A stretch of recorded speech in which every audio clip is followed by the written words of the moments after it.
विनय देखो मम्मी आई है।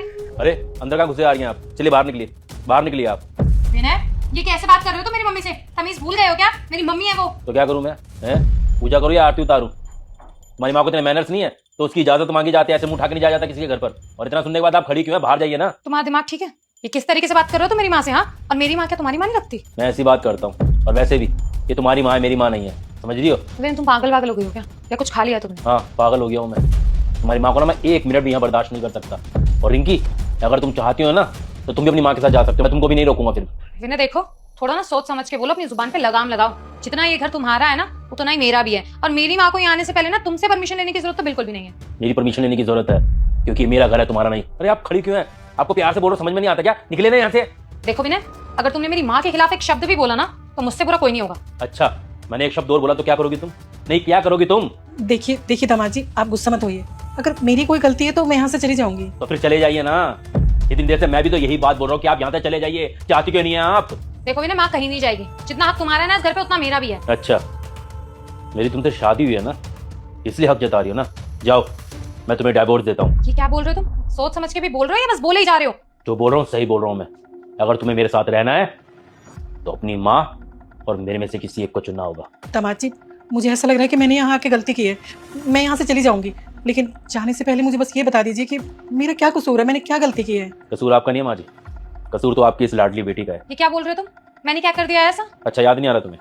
मैं भी याद दिलाता हूँ। रिंकी वो पापा मम्मी आ रहे गाँव से, तुम एक काम करो उनकी पसंद का ना खाना बना दो जल्दी से। क्यों यहाँ क्या करने आ रहे बुड्ढा बुढ़िया? अरे कैसी बातें कर रही रिंकी तुम?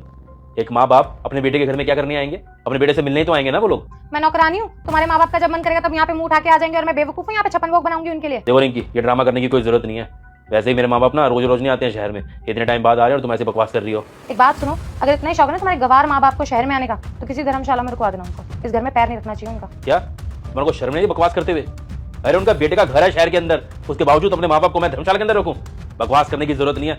मम्मी पापा आ रहे हैं तो आ रहे हैं यहाँ पर। मैंने जो बोल दिया ना वो बोल दिया, और तुम भी मेरी बात को मान लो। अगर तुम्हारे माँ बाप इस घर के अंदर आ गए या मुझे दिख गए ना गली के बाहर भी, ऐसा बेइज्जत करूंगी ना कि पूरे शहर में आने से पहले भी उनकी आत्मा कांपेगी।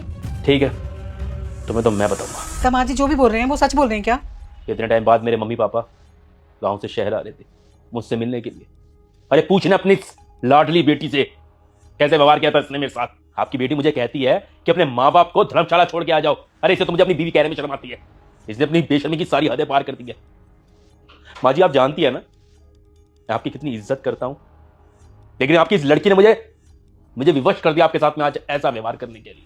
माँ जी मुझे माफ करना, मैंने आपके साथ में बहुत ज्यादा गलत व्यवहार किया, लेकिन क्या करूं, जब इंसान को यहां तकलीफ होती है ना तो फिर वो इंसान ऐसे ही कोई ना कोई स्टेप लेता है जिससे सामने वाले को भी दर्द महसूस हो। मैं भी बस अपनी बीवी को दर्द का एहसास कराना चाहता था। मुझे जो तरीका सही लगा मैंने वही व्यवहार किया आपके साथ। हो सके तो मुझे माफ कर देना। अगर तूने उनके साथ ऐसा किया है ना तो दामाद जी ने भी बिल्कुल सही किया मेरे साथ इस तरह का व्यवहार करके। तू ऐसा सोच भी कैसे सकती है कि तू उनके माँ बाप की इज्जत नहीं करेगी, उन्हें घर से निकाल देगी और वो तेरी माँ की इज्जत करे? हाँ क्या मैंने तुझे यही सिखाया था, यही सिखा के यहाँ भेजा था? मेरी परवरिश ऐसी नहीं हो सकती। तूने नाक कटवा दी ससुराल में यहाँ हमारी। शर्म आ रही है तुझे अपनी बेटी कहते हुए। और मेरी तो ना सच में तूने गर्दन झुका दी दामाद जी के सामने। मैं नजरें नहीं मिला पा रही हूँ उनसे कि ऐसी बेटी पैदा की है मैंने जो उनका घर तोड़ दिया जिसने आके। मुझे तो लगा था कि मेरी बेटी ने ससुराल में जाके उस घर को स्वर्ग बना दिया होगा। ये नहीं पता था कि इसने ये सब किया। कल को मुझे समधन जी मिलेंगी तो मैं कैसे नजरें मिलाऊंगी उनसे? क्या सोचेंगी वो मेरे बारे में? मैंने तो कभी सपने में भी नहीं सोचा था कि तू ऐसी निकलेगी। अगर तेरे माँ बाप तेरे हैं तो क्या उनके माँ बाप तेरे नहीं है? शादी के बाद कोई मेरा तेरा नहीं होता। शादी के बाद पति पत्नी के माँ बाप में कोई फर्क नहीं रह जाता। दोनों को इज्जत करनी चाहिए, दोनों पेरेंट्स की। और एक बात बता, कल को तेरे भैया भाभी मेरे साथ इस तरह का व्यवहार करें, मुझे घर से निकाल दे तो कैसा लगेगा तुझे? अच्छा लगेगा? अरे भगवान का शुक्र मना कि तुझे इतना अच्छा परिवार मिला है, इतना अच्छा पति मिला है, और तू ऐसा कर रही है। नहीं माँ मेरे को बिल्कुल भी अच्छा नहीं लगेगा। तो फिर हो सके तो माँ आप मुझे माफ कर देना।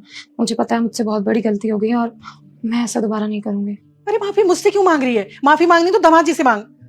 और दामाद जी मैं भी आपसे हाथ जोड़ के विनती करती हूँ कि माफ कर दीजिएगा मुझे और मेरी इस नादान बेटी को भी।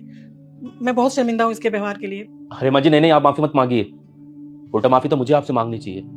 मैंने आपके साथ में इतना गंदा व्यवहार जो किया है। मुझे समझ आ गया है विनय कि जब कोई किसी के माँ बाप को बेइज्जत करता है तो कैसा लगता है। और मैं प्रॉमिस करती हूँ आज के बाद कभी भी तुम्हारे मम्मी पापा के साथ ऐसा नहीं करूंगी। बिल्कुल अपनी माँ बाप की तरह ट्रीट करूंगी उनको। तुम उनको वापस ले आना। अच्छी बात है रिंकी, तुम्हें अपनी गलती का एहसास हुआ।